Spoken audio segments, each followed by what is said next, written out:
Halo, assalamualaikum.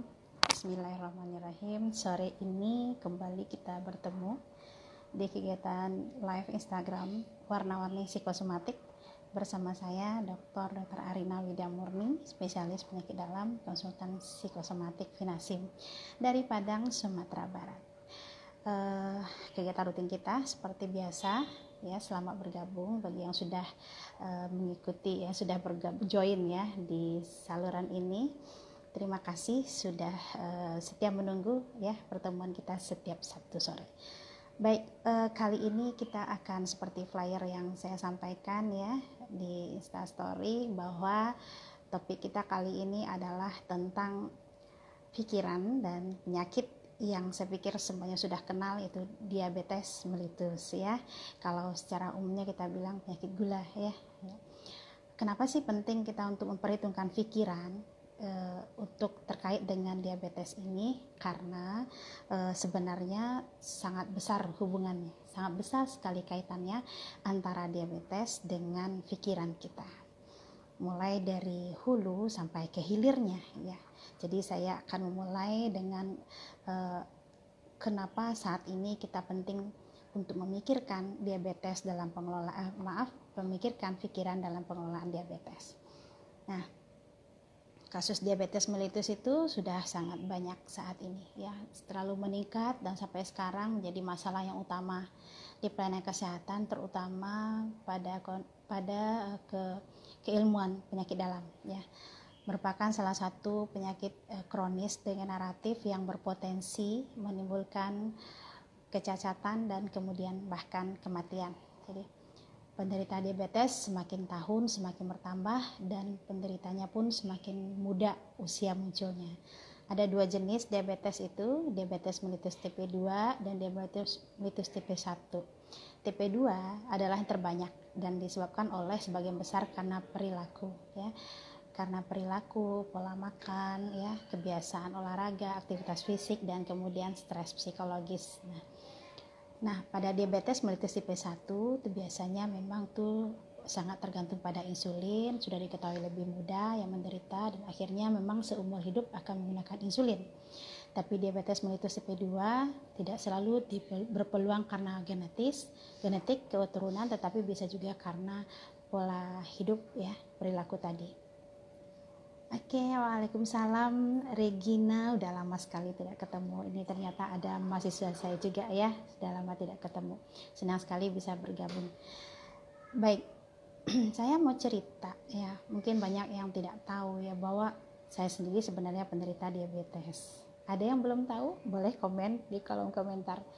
Ketika saya mengaku kepada pasien, menyatakan saya juga punya penyakit loh, pasien saya nggak percaya ya. Apalagi sebagai konsultan psikosomatis, kadang ada yang ngomong gini nih, ibu sih bisa ngomong, bisa bilang kendalikan pikiran, atur pola pikir, hidup, usahakan tetap bersemangat dalam hidup. Ibu kan tidak merasakan apa yang kami rasakan. Ada yang ngomong kayak gitu ya, mungkin karena sudah saking merasa tidak akan bisa sembuh, atau kemudian merasa capek juga dengan pikiran-pikiran negatifnya. Jadi kadang pasien itu ya, mungkin teman-teman yang dokter yang bergabung di sini pasti juga pernah merasakan bagaimana pasien seperti nggak percaya dengan kita, dengan edukasi kita, nasihat-nasihat kita ya. Jadi mereka mengatakan bahwa ya dokter bisa aja ngomong ya, karena dokter nggak merasakan. Tapi saya jujur saya menderita penyakit ya, yaitu diabetes mellitus, dan saya rasa sudah punya komplikasi juga. Saya sendiri kan dokter spesialis penyakit dalam yang bisa merasakan apa yang sudah terjadi di tubuh saya karena diabetes ini. Nah, ada yang bertanya mungkin, ibu kok bisa diabetes? Itu saya diketahui saya nggak punya riwayat keturunan sama sekali ya. Keluarga saya tidak punya penyakit kronis diabetes. Ayah dan ibu beliau meninggal itu bukan karena diabetes dan tidak pernah diketahui menderita diabetes sebelumnya. Saudara saya juga nggak ada. Lalu dari mana ibu dapat diabetes? Nah, saya mau cerita. Ternyata dalam teorinya sebenarnya diabetes itu disebabkan karena kerusakan dari sel beta pankreas ya. Nah, kerusakan dari sel beta pankreas itu banyak faktornya ya. Bisa karena kalsifikasi pankreas, bisa memang karena kerusakan ya degeneratif ya, yang kemudian sel beta pankreas itu menghasilkan insulin ya. Nah, insulin inilah yang selalu dibutuhkan ketika kita mengkonsumsi makanan yang akhirnya berwujud gula, glukosa, yang kemudian akan diaktifkan oleh insulin ini untuk dibawa ke sel, sehingga sel tubuh kita itu bisa masuk gulanya ke dalam sel kita itu, sehingga terjadi energi. Jadi kita sangat bisa merasakan ya, kalau kita menderita kekurangan gula darah, kita sangat letih. Kelebihan gula darah juga problemnya adalah keletihan ya. Kenapa? Karena gula yang dalam darah itu tidak bisa masuk ke dalam sel. Ada siklus yang menyebabkan munculnya energi, itu tidak terjadi, sehingga timbullah kelelahan. Nah, itu tanda pertama ya. Nah, jadi kalau insulin kita nggak cukup, maka gula itu akan beredar dalam darah kita, beredar dalam sirkulasi.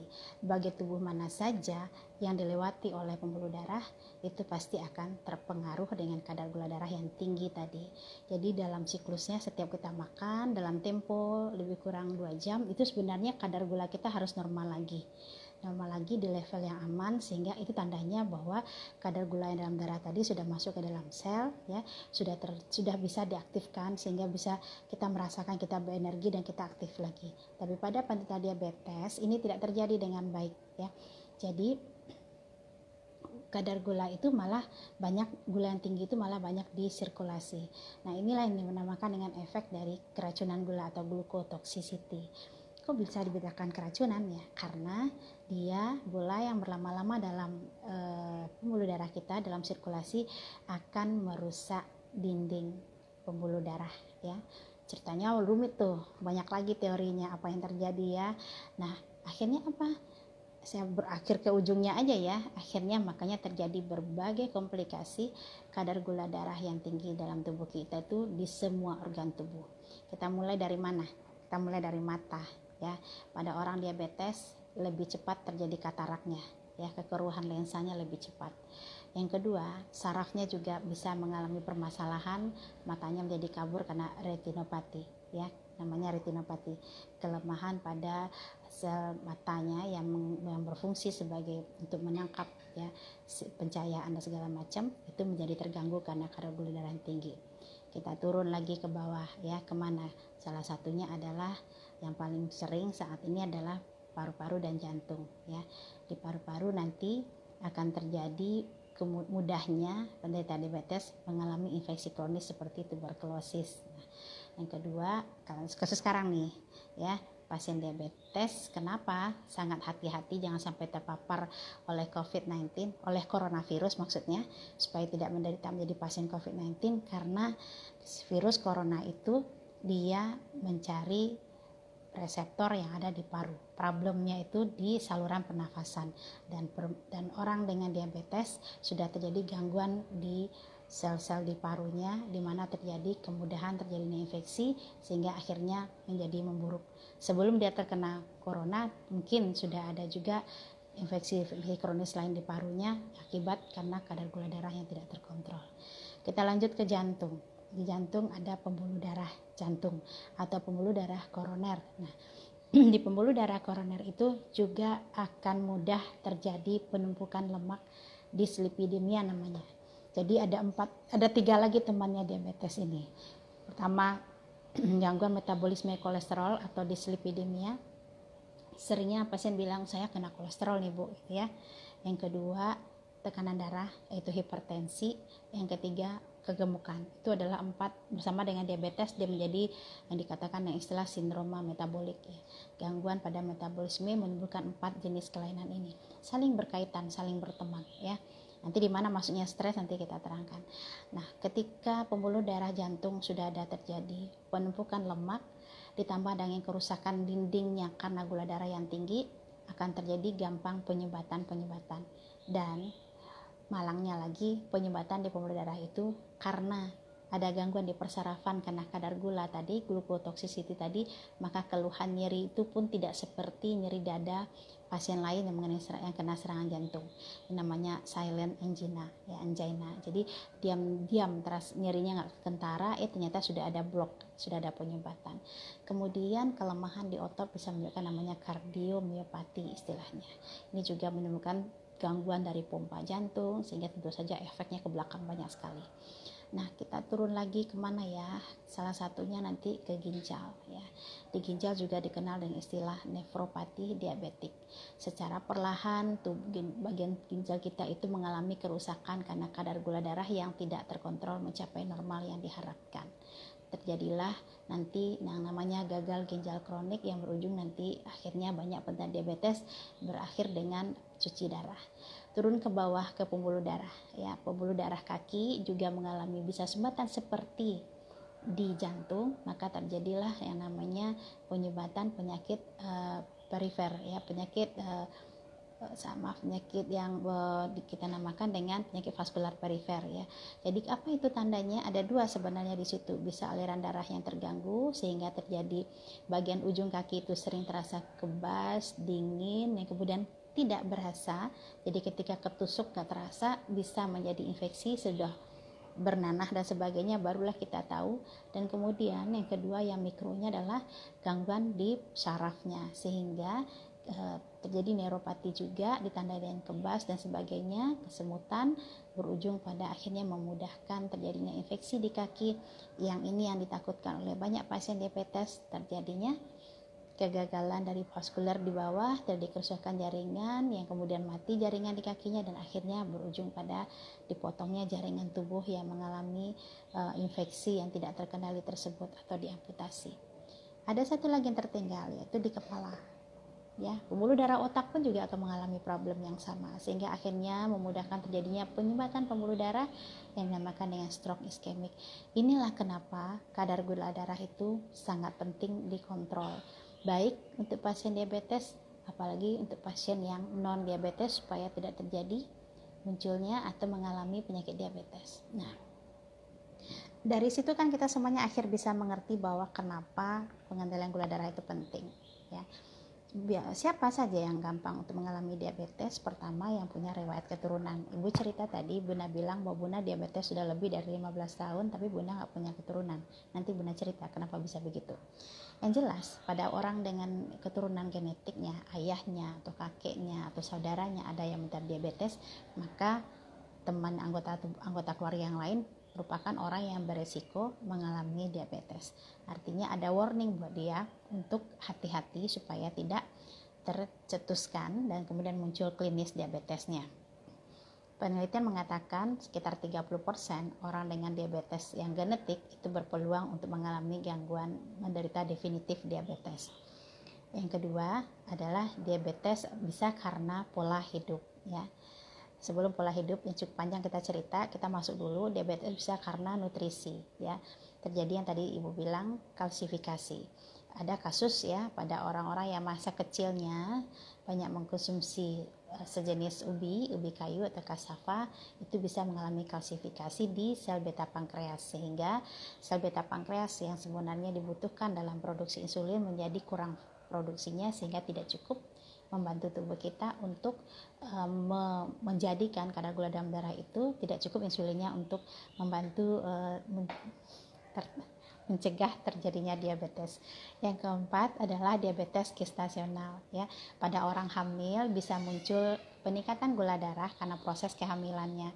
Nah, sebenarnya penderita diabetes gestasional ini setelah melahirkan dia bisa kembali normal, tetapi kalau dia punya faktor risiko genetik kadang-kadang berlanjut menjadi definitif diabetes. Yang keempat karena tadi pola hidup. Pola hidup itu termasuk pertama pola pikir kita, stres emosional. Yang kedua karena inactivity, ya, kurangnya bergerak kita, ya. Yang ketiga karena pola makan kita. Nah, ya, mau disyukuri atau tidak, sebenarnya pola makan di Indonesia ini berpeluang memang untuk buat kita mengalami diabetes. Kenapa begitu? Mungkin semuanya sama dengan Bunda dulu, ya. Kecil itu pagi harus sarapan, benar nggak sih? Ya, sarapannya bisa nasi goreng, ya enggak, bisa mie goreng atau lontong, enak banget tuh, ya. Ya, kemudian makan siang juga nasi, makan malam juga nasi, ya. Dan untuk diketahui ada yang namanya istilahnya indeks glikemik, itu kadar gula yang ada dalam makanan yang kita makan. Nah, berasnya orang Sumatera Barat ini indeks glikemiknya tinggi. Coba aja kulum, ya, kunyahlah satu nasi, dikunyah pelan-pelan, lama-lama, jangan langsung telan, ujungnya manis banget. Benar gak sih? Boleh komen deh di kolom komentar, ya, bahwa di Sumatera Barat terutama, tanahnya itu menghasilkan tanaman ya padi yang luar biasa enak ya.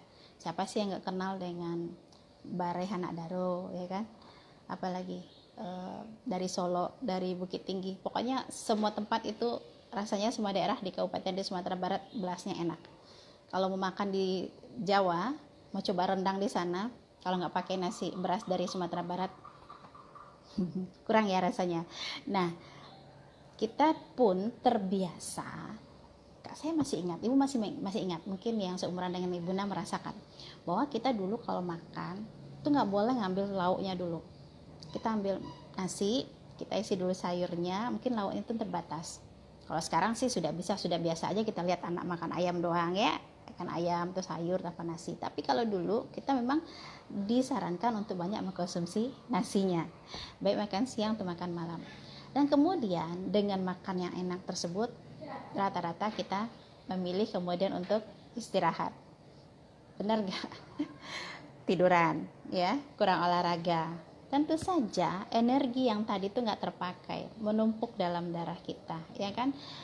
Glukosa yang teraktifkan oleh aktivitas fisik kita untuk dipakai oleh sel kita untuk menjadi energi itu nggak ada yang memicunya, terjadilah penumpukan gula dalam darah. Dan kalau itu berlangsung lama, kita siap-siaplah untuk menderita diabetes mellitus ya.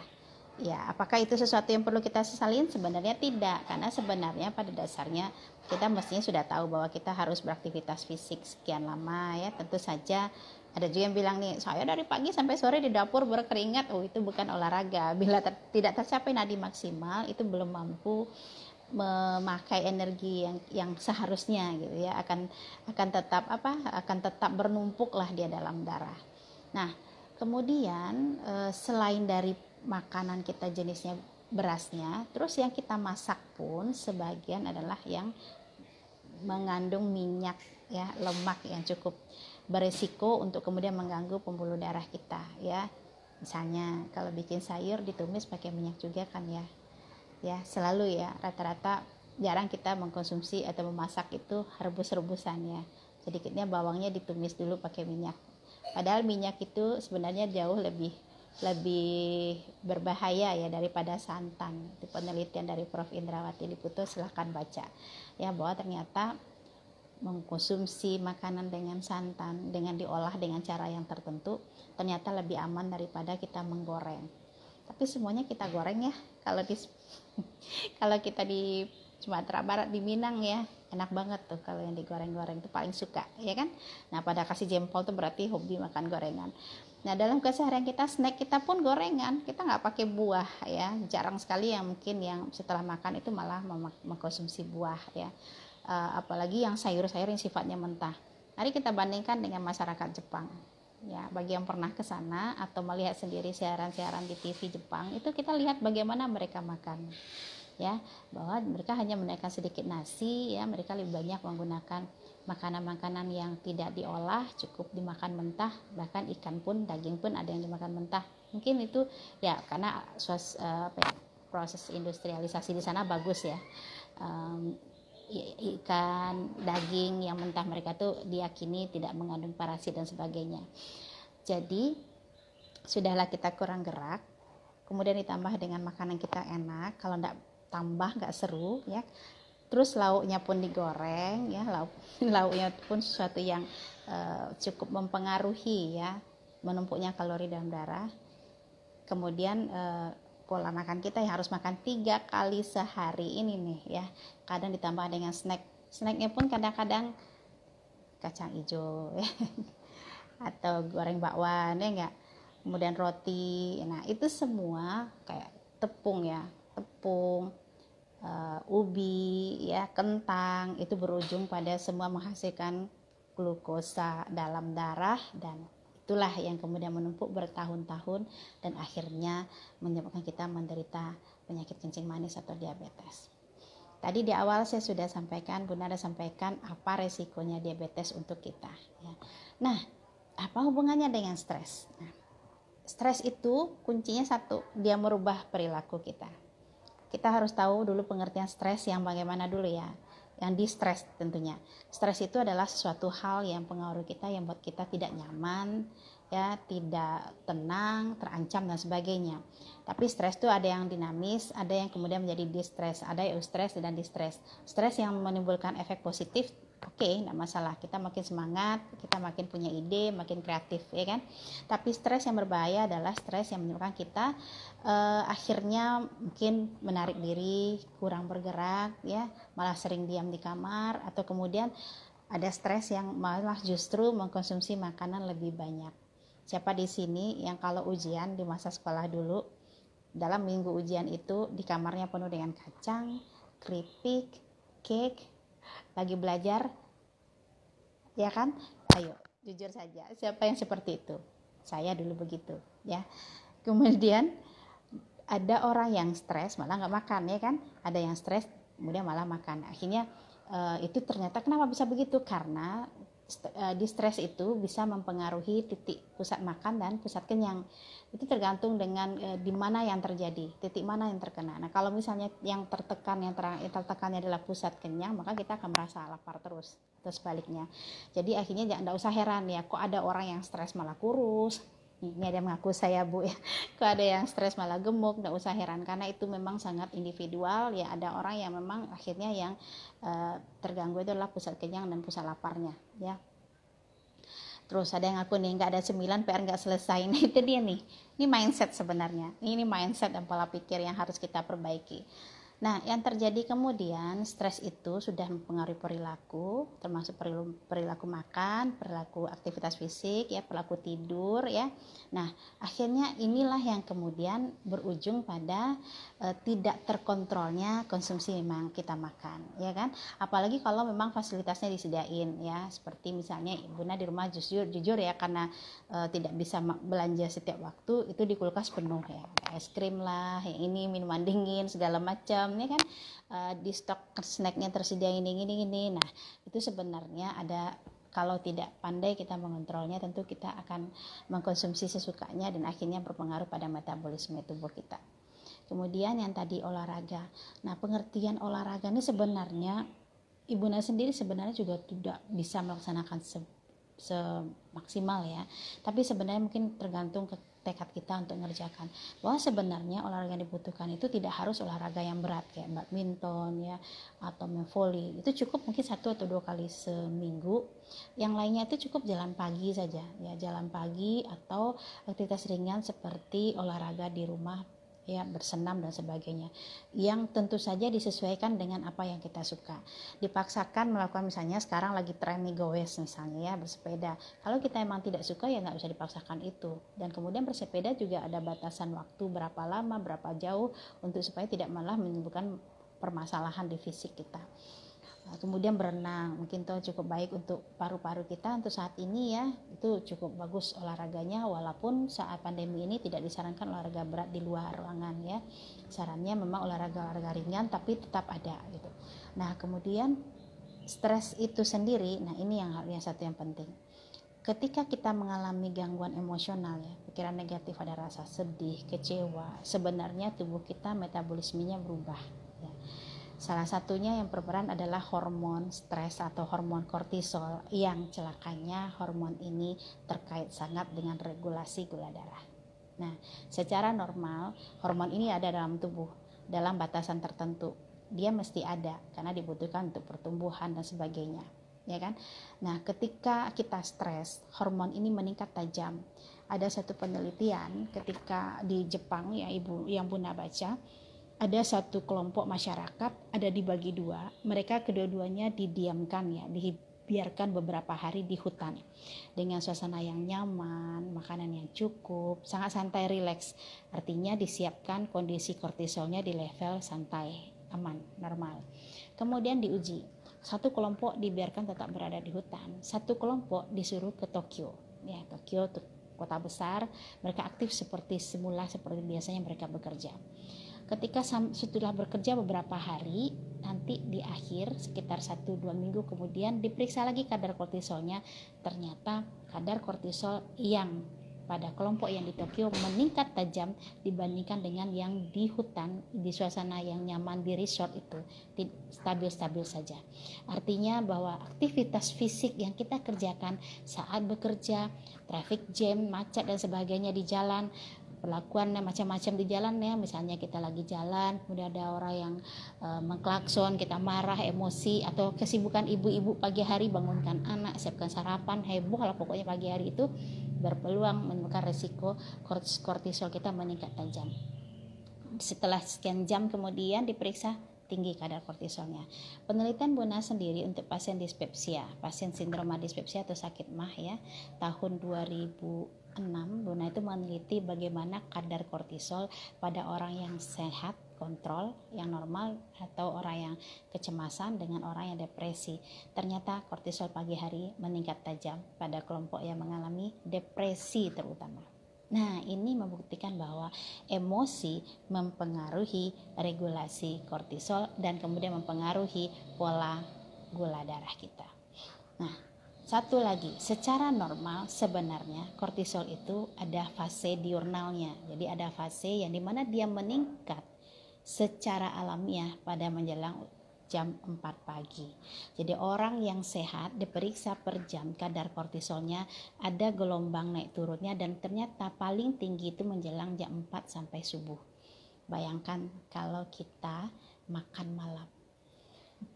Ada yang suka makan malam di sini? Pasti ada ya. Misalnya nih kita udah makan jam 5, jam 6, lapar lagi. Malam biasanya paling cepat makan apa? Bikin merebus ya, atau kalau enggak apa yang bisa dikonsumsi, tapi rata-rata adalah juga mengandung karbohidrat ya enggak. Dan itu proses dia kembali ke normal tadi lebih kurang 6 jam. Ada yang tunjuk tangan nih, Upi suka makan malam nih Upi. Ya, dalam 6 jam itu kadar gula dalam darah kita masih tinggi, disambut lagi oleh jam 4 oleh peak kortisolnya. Kortisol yang rilis dalam darah itu mempengaruhi kadar gula darah, juga terjadi peningkatan, akhirnya kadar gula darah kita pagi menjadi meningkat. Nah, disinilah titiknya kenapa stres mempengaruhi itu. Stres itu bikin kita tidak bisa tidur, pikiran negatif, terutama kalau sendiri menjelang tidur itu pikiran kita macam-macam, regulasi gula darah mulai naik dan jam 4 semakin tinggi. Bayangkanlah kalau misalnya malam pun kita mengkonsumsi makanan, kalau yang stresnya larinya ke makanan ya, malam dia juga makan, kita bisa bayangkan dia akan naik menjelang subuh, dan itu berlangsung bertahun-tahun ya, kemudian akhirnya pada saat usia tertentu terjadi, dulu biasanya kadang bisa tes glukos TGT ya, toleransi glukosa terganggu atau gula darah puasa terganggu ya, yang kemudian ditandai dengan misalnya yang naik itu hanya gula darah setelah makan, tuh TGT istilahnya, yang naik itu hanya gula darah puasa, setelah makannya masih bagus, itu GDPT namanya. Nah, kalau itu terjadi, kalau tidak ada perbaikan dari perilaku makan, perbaikan dari aktivitas fisik, maka 30% menjadi real diabetes mellitus.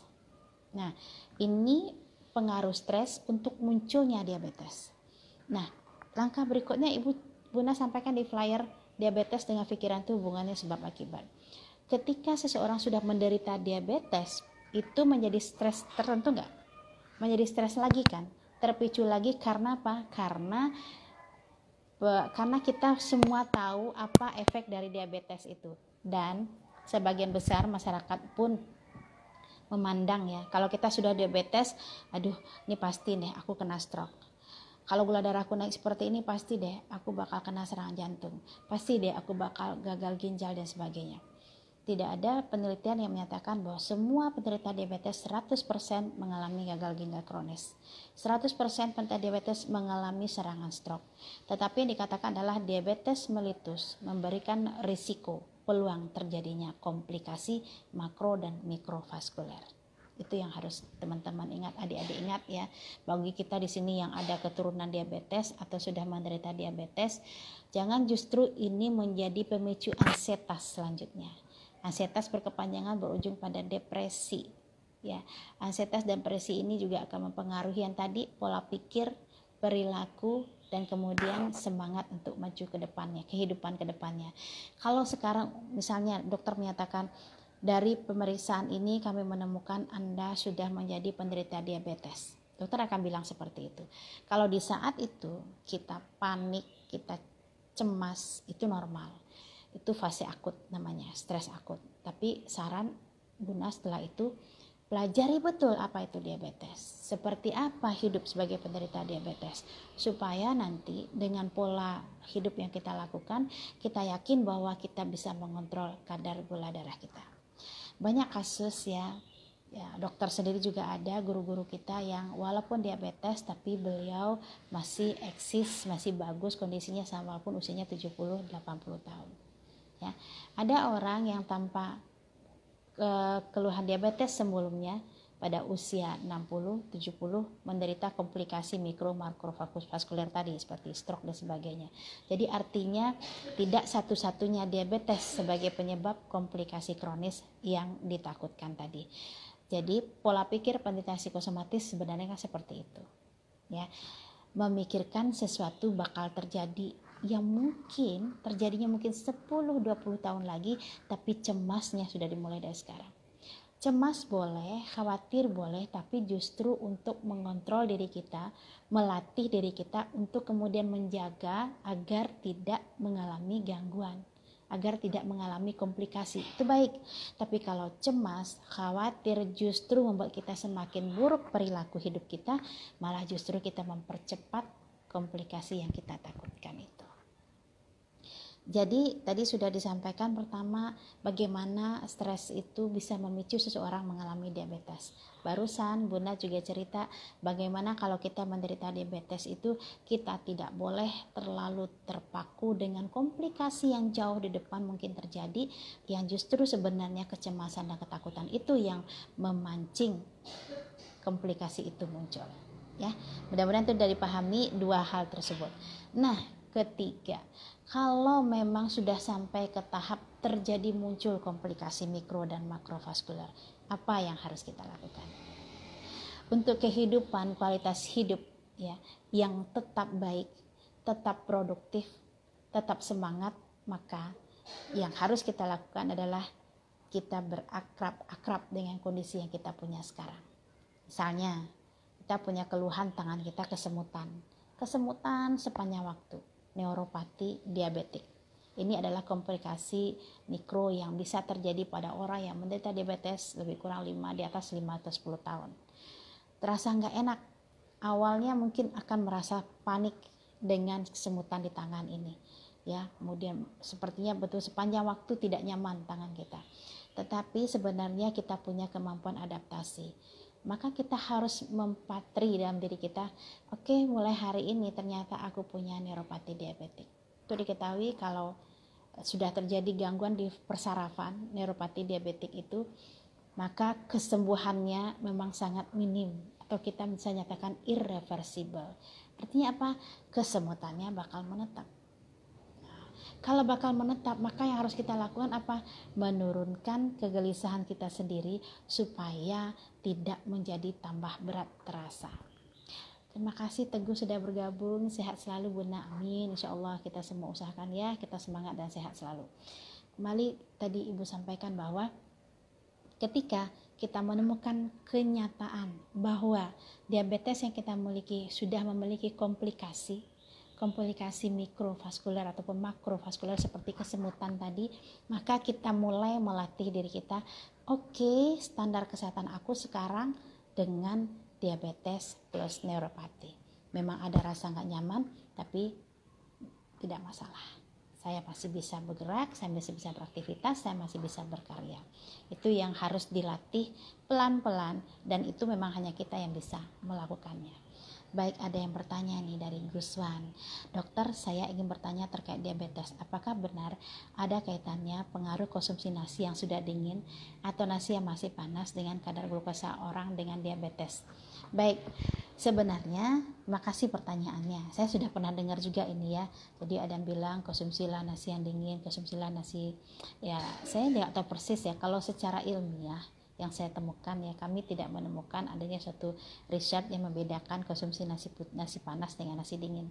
Tapi yang jelas yang sebenarnya yang sudah ditemukan adalah mengkonsumsi nasi dengan jumlah tertentu ada batasannya untuk penderita diabetes. Begitu dia melebihi batasan tersebut, jadi konsultan gizi kita akan menentukan tuh.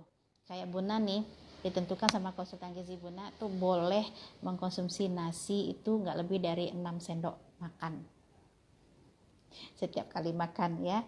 Nah, jadi artinya kita harus tahu seberapa sih takarannya sudah dengan berat badan kita ini ya, dengan konsumsi. Kalau kita sudah menggunakan insulin, kalau kita masih menggunakan obat diabetes, seperti kita harus konsultan dengan konsultasi gizi klinik, beliau akan menyampaikan berapa jumlah nasi yang kita makan dan apa yang kita konsumsi, tahunya seberapa, tempenya seberapa gitu, mana yang boleh mana yang tidak. Tidak ada yang pernyataan harus dalam bentuk panas atau harus dalam bentuk dingin. Jadi kalau Bunda berpendapat sebenarnya tidak ada pengaruh itu ya, Guswan ya, apakah bentuknya panas atau dingin. Justru yang penting diketahui itu indeks glikemiknya. Nah, beras mana yang kurang indeks glikemiknya? Sudah diketahui ya, IG yang kurang itu pada beras merah ya. Memang kurang enak ya, Bunda ada coba ya ketika mencoba makan gulai atau goreng atau ya goreng ayam gitu dengan nasi merah. Nggak bisa disamain ketika makan nasi bungkus lamun ombak ya gitu ya, bagian tahu dengan lamun ombak ya. Oke, Tiara Rahma, sehat selalu dokter, amin, terima kasih doanya ya. Jadi artinya yang penting kenali indeks glikemiknya. Ada juga yang tidak tahu bahwa ternyata pada buah-buahan itu ada yang kadar IG-nya tinggi. Durian misalnya, mangga, itu kadar indeks glikemiknya tinggi. Jadi ketika misalnya pasiennya komplain, dok kenapa gula darah saya masih tinggi, padahal saya sudah diet, saya nggak makan nasi, saya cuma makan, kalau makan nasi cuma 1-2 sendok pakai sayur, saya makan buah aja yang banyak. Saya tanya buahnya banyaknya berapa, ya saya makan mangga bu, kemudian saya makan jeruk, terus pepaya, sekali makan ya itu kan kenyang juga, lama-lama kadar glukosanya juga bisa tinggi ya, walaupun kita nggak makan nasi, tapi kita makan buah mangga 1, kita tambah durian dengan 1 biji itu 2 ya, tambah lagi dengan rambutan atau jeruk ya sama aja. Nah, jadi artinya memang yang terbaik kalau kita tidak pandai menghitung sendiri, berkonsultasilah dengan dokter gizi klinik untuk bantu kita dengan berat badan sekian, dengan kadar gula darah sekian, dengan cara makan obat seperti ini, makanan kita cocoknya apa ya. Nah, itu Bunda lakukan ya jadi Bunda walaupun memang ya diakui ya, orang diabetes ini kan hobinya memang makan tuh salah satu, susah sekali mengontrol untuk makan itu, tapi kita tetap berusaha untuk mengendalikannya ya. Nah, itu yang tadi udah 3 tahap ya, kenapa stres itu, pikiran itu sangat terkait dengan diabetes. Pertama, pikiran yang tidak terkontrol merubah perilaku bisa menyebabkan kita mengalami diabetes, apalagi kalau kita punya riwayat genetik. Yang kedua, ketika kita menderita diabetes, kita sulit mengontrol gula darah kita. Kalau kita stres, kalau pikiran kita negatif terus, itu akan pengaruh juga perilaku sehingga tidak patuh dengan peraturan aturan makan yang disampaikan oleh dokter. Yang ketiga, ketika kita mengalami komplikasi dari diabetes, itu justru bisa menambah perburukan dari kualitas hidup kita bila kita tidak memperbaiki pola pikir kita, mengatur pikiran kita, sehingga dimana kita harus membiasakan diri dengan kondisi terkini yang kita miliki. Misalnya kita sudah menderita diabetes dengan adanya gagal ginjal. Nah, memang suatu hukuman memang suatu hantaman yang terberat buat kita ketika menderita diabetes dan harus cuci darah. Kenapa? Karena kalau kita tidak cuci darah kita, maka tidak mengalami hemodialisa secara rutin, maka zat-zat beracun yang mestinya keluar melalui ginjal itu kan menumpuk dalam darah, akan menimbulkan gejala yang tidak nyaman ya. Paling ringan tuh mual ya, tapi yang paling berat bisa darah kita jadi asam atau namanya asidosis, dan kemudian kita bisa mengalami penurunan kesadaran dan tentu saja berisiko untuk nyawa kita. Jadi seseorang yang menderita diabetes ketika dinyatakan oleh dokter bahwa ginjalnya sudah bermasalah, mengalami nefropati, sangat perlu pendampingan psikologis. Karena dengan pendampingan psikologis itu akhirnya nanti pasien bisa mengerti dan mencoba untuk beradaptasi bahwa dia memang saat ini harus 2 kali seminggu setidaknya harus pergi ke rumah sakit untuk menjalani proses hemodialisa. Kalau itu tidak didampingi, banyak kejadian, banyak kasus di mana pasien ini mengalami masalah psikologis, bahkan mengarah kepada gangguan psikologis yang lebih berat seperti gangguan jiwa ya. Kita temukan juga di rumah sakit pasien-pasien kita yang mengalami halusinasi ya, kemudian gelisah dan kemudian mengalami gangguan jiwa yang berat dan akhirnya tentu saja memperburuk perbaikan klinisnya. Bukan tidak sedikit ya, banyak juga pasien dengan cuci darah ini atau hemodialisa ini yang bertahan ya, walaupun beratus kali harus datang ke rumah sakit. Artinya sebenarnya semangat, pikiran positif masih bermanfaat saat kita sudah menderita penyakit diabetes dengan komplikasi yang berat gitu. Baik, ada yang mau bergabung silahkan di video atau bertanya silahkan juga ya. Senang sekali nih, banyak sekali yang bergabung dengan kita, yang memberikan respon. Terima kasih. Sedikit yang ingin disampaikan di sini buat teman-teman semua, buat adik-adik ya, pengalaman pribadi Buna ya. Pengalaman pribadi Buna ada yang istilahnya yang seringkali Buna sampaikan, yaitu stressful life situation. Ditenggarai ya, diabetes bisa terjadi pada orang yang mengalami stres sepanjang hidupnya. Tentu saja distres ya, stres yang berefek negatif. Buna sendiri mengalami hal yang demikian ya. Kelas 1 SMP di MTSN dulu Buna ditinggal papa ya, beliau meninggal karena sirosis dan Buna adalah anak perempuan satu-satunya sangat dekat dengan beliau. Sangat traumatis sekali waktu itu karena proses meninggal beliau pun juga adalah sesuatu yang sangat mengagetkan ya. Beliau dalam tempo 3 bulan sakit ya, bulan ketiga koma dan kemudian tidak sadar. Mungkin karakter Buna yang sangat gampang ya terpengaruh emosi ya, empatinya mungkin sangat tinggi ya, kadang-kadang malah justru simpati. Jadi sangat terpengaruh dengan kepergian beliau. Beberapa bulan itu berada dalam kondisi psikologis yang kurang bagus. Kemudian kehidupan kami tetap berlanjut, akhirnya kami dibesarkan oleh ibu, oleh mama yang luar biasa, dan tentu saja ada perubahan dari ekonomi saat itu. Dan sampai ke titik terendah lah rasanya dalam kehidupan, dan akhirnya kami dibesarkan oleh orang tua sebagai mama waktu itu berhenti dari jadi guru dan kemudian berprofesi menjahit. Jadi selama tinggal di Siteba nih, kalau masih ada teman-teman yang ikut di sini yang tahu persis ya, itu sangat kondisi ekonomi yang sangat di bawah, sehingga akhirnya itu mempengaruhi ke psikologis ya. Namanya kita sudah SMA, SMP, SMA tentu remaja ya, tentu ada hal-hal yang membuat kita tertekan dengan kondisi itu, walaupun prestasi di sekolah tidak terpengaruh. Lalu akhirnya bisa masuk ke kedokteran, itu pun juga perlu luar biasa effortnya, dan tentu saja bersekolah di kedokteran ya, berkuliah di fakultas kedokteran itu tidak semudah di tempat lain, selain pelajarannya, kemudian pergaulannya dan sebagainya. Akhirnya berusaha maksimal bisa ya, akhirnya bisa walaupun emosionalnya naik turun luar biasa ya. Waktu itu Buna belum tahu tuh pengertian bahwa kalau kita mengalami tekanan, yang terbaik itu adalah ventilasi, atau ada yang menyebutkan dengan self talk ya, membuang semua pikiran negatif dengan cara menuliskan. Nah, syukurnya Buna hobi menulis, jadi akhirnya kelola dalam bentuk puisi. Kalau lagi galau ya, lagi sedih, keluar puisi, bikin cerpen kecil, bikin kadang-kadang bikin skenario kayak untuk drama, pokoknya semua yang bisa melepaskan emosi waktu itu.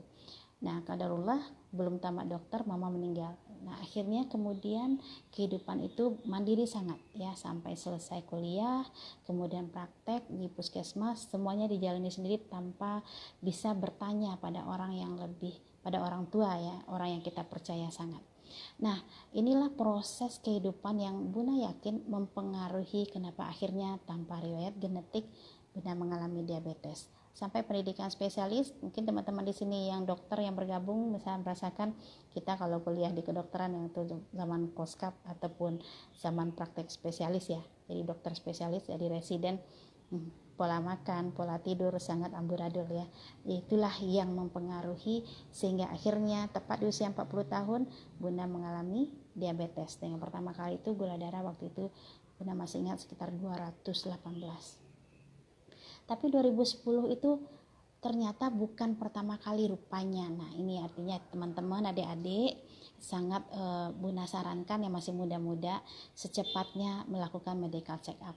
Bunda masih ingat waktu residen itu pernah memeriksakan HbA1c. Nah, itu baru pertama kali ada pemeriksaan hemoglobin ini. HbA1c ini menentukan kadar gula darah kita apakah terkontrol 3 bulan terakhir atau tidak. Ternyata waktu itu poinnya sudah 8,1.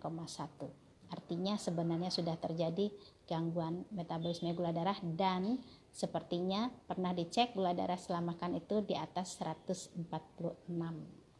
Jadi 2003 sudah mengalami diabetes tetapi tidak mengerti, walaupun seorang dokter, karena sibuk, karena aktivitas sekolah dan kehidupan dan sebagainya.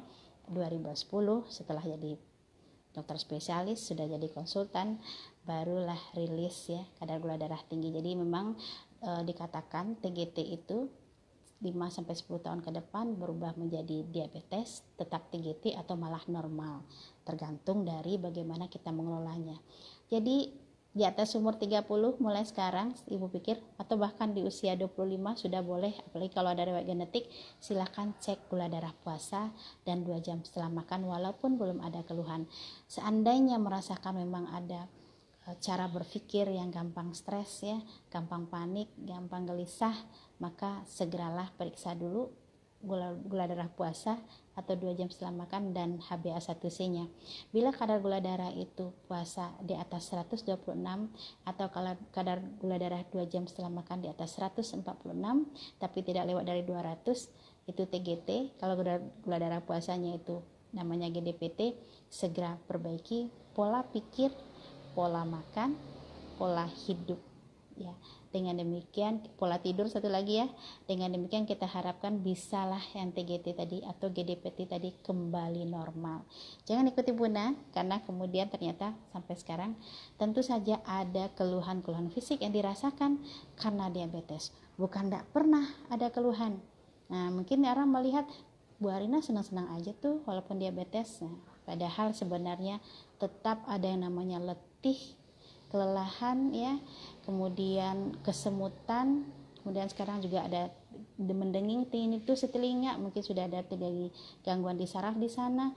Artinya mungkin mudah-mudahan mata sih belum ya, kayaknya katarak, mudah-mudahan sesuai umur aja lah kalaupun akan tiba ya.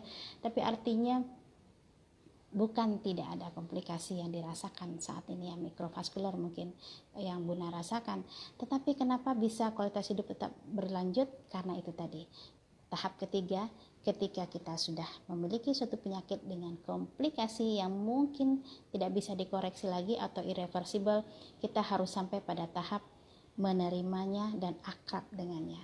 Oke, mulai hari ini aku penderita diabetes, ya mungkin ada neuropati, ya mungkin ada retinopati dan sebagainya, dan aku tetap akan bisa hidup berkualitas karena kita sebenarnya hati kita yang mengatur pikiran kita. Ketika hati kita positif, pikiran kita positif, maka semangat hidup kita juga akan positif. Oke, ini dari Ibu Jailani Aron. Izin bertanya dokter, saya mengalami gastropati namun hasil lab gula normal. Oke.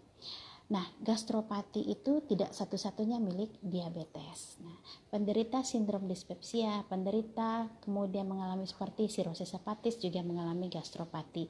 Atau kalau kita mengkonsumsi obat-obat yang untuk menghilangkan sakit atau yang namanya NSAID ya, gastropati NSAID.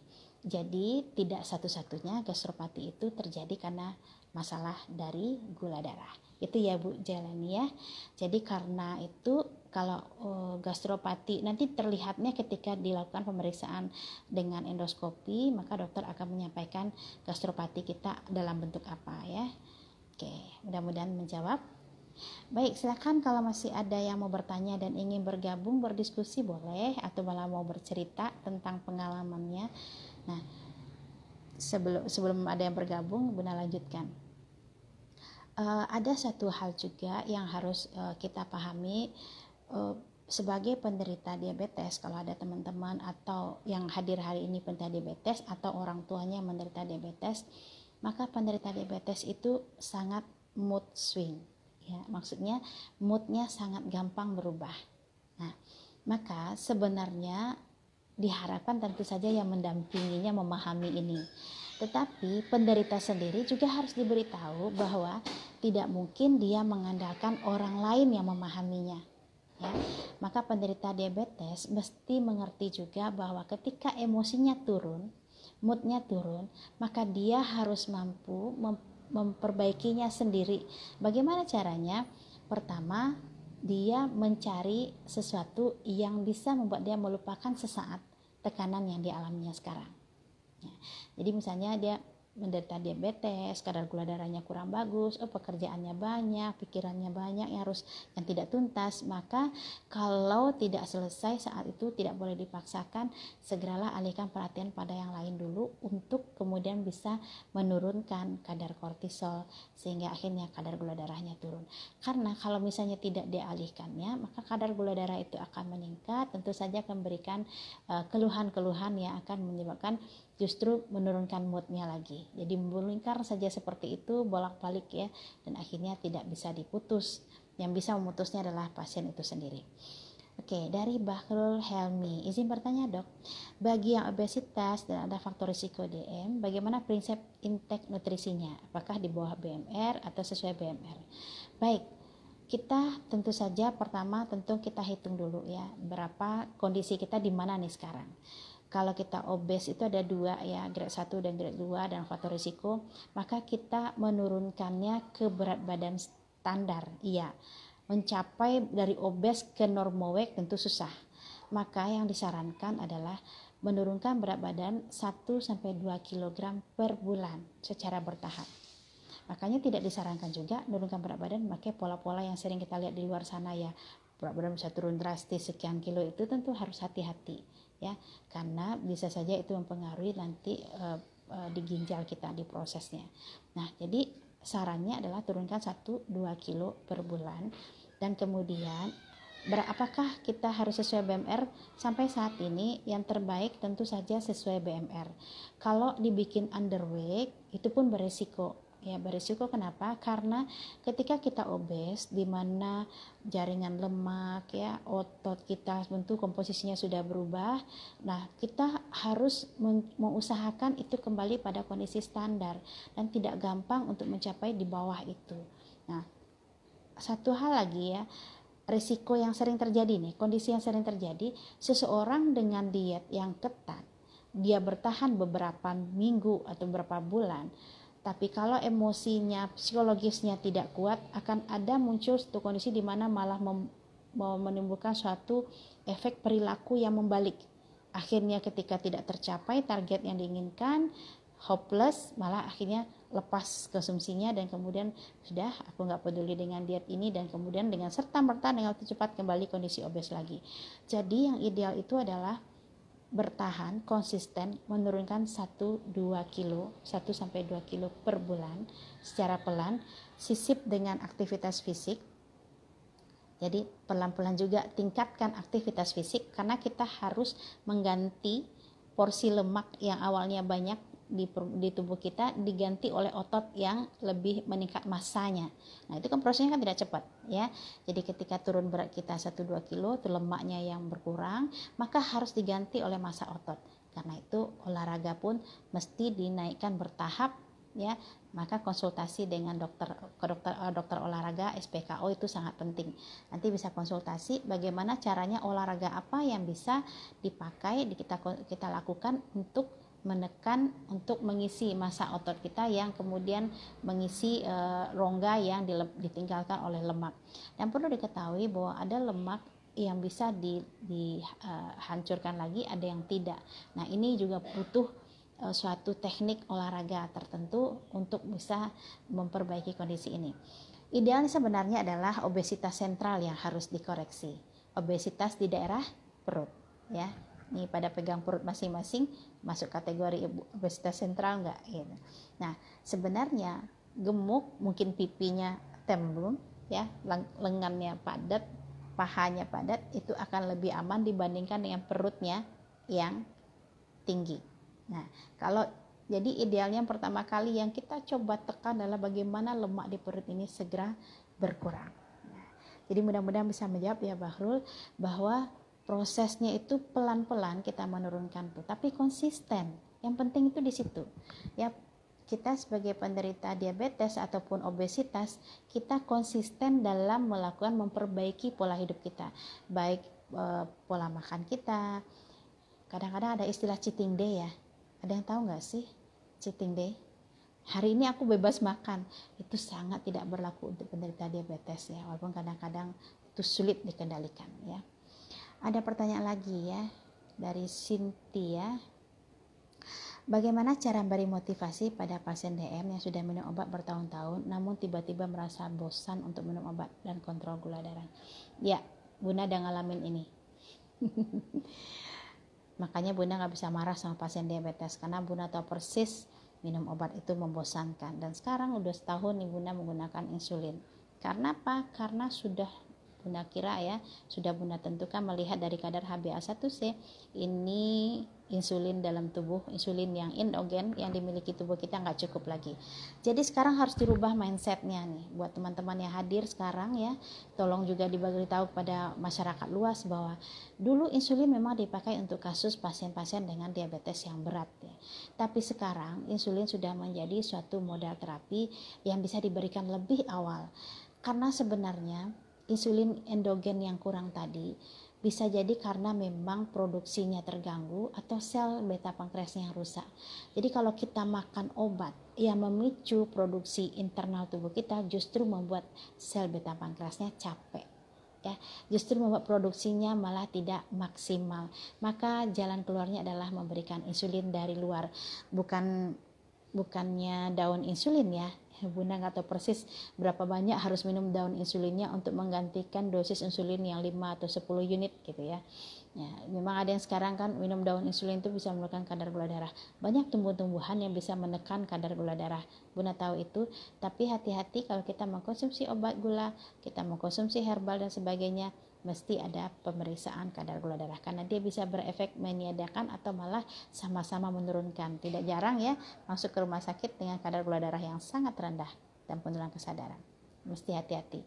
Nah, jadi ketika pasien diabetesnya udah malas minum obat, bukan berarti kita stop dia makan obat. Makanya yang terbaik itu adalah beri pengertian kenapa dia harus minum obat. Diabetes itu seperti Bunda sampaikan tadi, ada kerusakan sel beta pankreas di mana insulin dari dalam tidak cukup untuk merubah gula menjadi energi, maka harus membantunya dengan obat supaya aktif proses insulinnya keluar di endogen dari sel beta pankreas atau dengan insulin yang diberikan dari luar. Nah, kalau tidak ingin mengkonsumsi obat saja, maka harus ketat dalam pengendalian makanannya. Kasih pilihan seperti itu pada pasien. Kemudian terangkan kenapa ini perlu dijaga.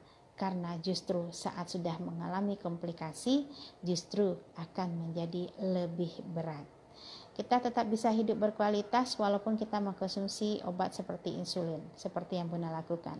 Jadi tidak ada hambatan sebenarnya bagi penderita diabetes untuk menghentikan obat, karena justru untuk dia aktif, untuk dia mencapai harapannya, untuk dia bisa merawat keluarganya, untuk bisa mencari ilmu dan sebagainya dalam hidupnya, menjadi orang yang bermanfaat dalam hidupnya, justru dengan obat itu dia akan bisa diberi peluang untuk menjadi lebih baik. Nah, tapi sebenarnya yang penting juga adalah selain pengertian, kemudian adalah kalau kita bisa memberikan perhatian dari orang sekitar ya, bisa memberikan perhatian yang cukup pada penderita diabetes, itu menjadi penyemangat yang luar biasa.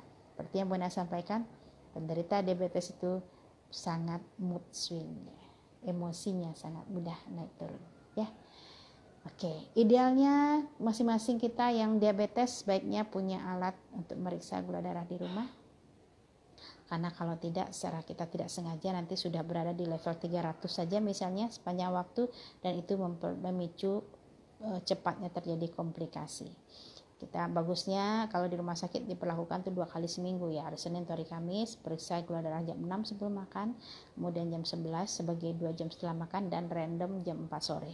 lakukan aja mungkin sekali seminggu atau 2 kali seminggu, buat tabelnya, lihat perkembangannya, lihat naik turunnya. Kemudian ingat, kalau ini naik pagi ini berarti tadi malam saya makan apa ya, maka untuk berikutnya kita tidak melakukan hal lagi. Kalau jam 11 naik berarti tadi yang saya makan tuh udah berlebih tuh, berarti saya nggak boleh mengkonsumsi seperti ini, besoknya saya harus kurangi. Kalau nanti jam 4 nih yang tinggi, oh berarti waktu saya makan siang tadi nih ada yang tidak bagus, ada yang pengaruhi kadar gula darah. Jangan lupa minuman yang murni gula itu sangat dilarang. Oke, waktunya hampir habis, tinggal 20 detik. Terima kasih atas perhatian semuanya, mudah-mudahan ada manfaatnya. Ingat kata Buna tadi, pikiran kita sangat mempengaruhi terjadinya diabetes, sangat mempengaruhi perjalanan penyakit diabetes, sangat mempengaruhi kontrol setelah mengalami komplikasi.